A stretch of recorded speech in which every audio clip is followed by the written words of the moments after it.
Welcome back. Now we're on to navigating the home screen and profiles. Once you've logged in and you're viewing the home screen, you'll see a photo gallery of mentors, peer mentors, and mentees. Scroll left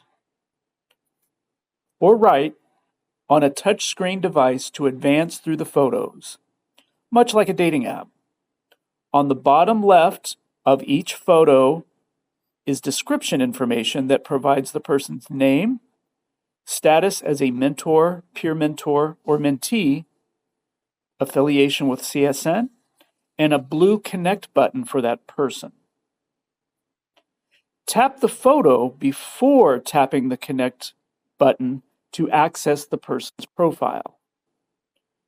You'll see the person's CSN email address at the top, as well as common social media icons.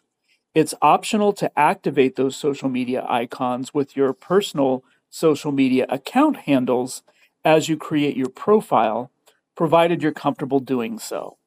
There's more about setting up your own profile in a bit.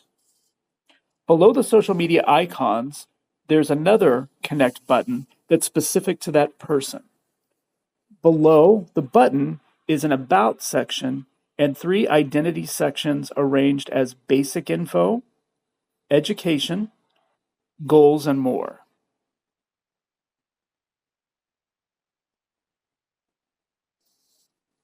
What's input into these identity sections is important.